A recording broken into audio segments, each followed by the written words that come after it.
Hey there, YouTube. I am Jax Colon, and this is going to be my review of Raise the Red Lantern, directed by Zhang Yimou. And this is also going to return to my previous film review efforts, which are based off of Netflix, which include movies that aren't in the theater recently, so nobody's going to see this, I bet. But I'm not going to complain about that here. I'm here to review this great, fantastic movie. And hopefully with these reviews, I can encourage people to go out and see some of these movies.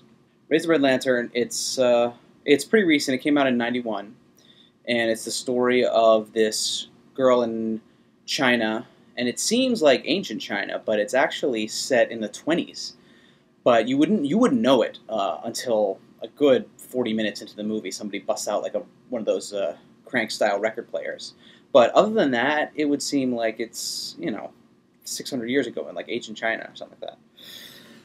So that's one really interesting thing that he does with the setting. It doesn't occur to you how contemporary this whole story is. And it's the story of this girl who agrees. She went to university and her father died, so they couldn't afford to send her there anymore. Her mom couldn't afford to send her there. And it's actually her stepmom, so she's an orphan. And she comes to the bitter realization that the only way she'll have a comfortable life is to marry some guy. So, which is what she does, and it is a polygamist type household. She's coming on as the fourth wife, although they call each other mistresses, fourth mistress. I don't know, that may be some sort of translation issue.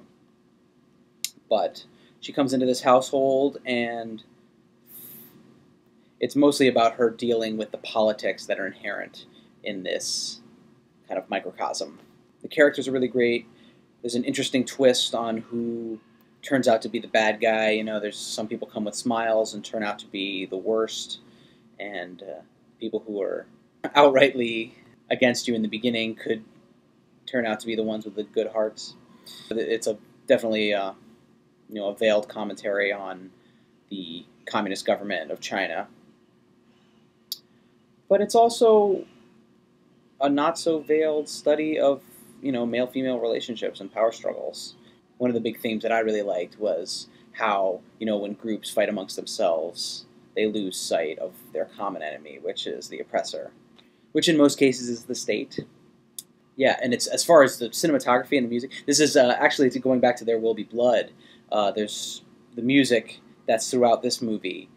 It's ever present. There's always some kind of music going on, and most of the time, which is not the case in There Will Be Blood, most of the time it emerges from the world of the film, like somebody's singing, or someone's playing a record, or someone's actually playing a flute. There are some instances of, just background music, straight up background music, but most of it comes from the world of the film. So the music's great. The cinematography is just outstanding.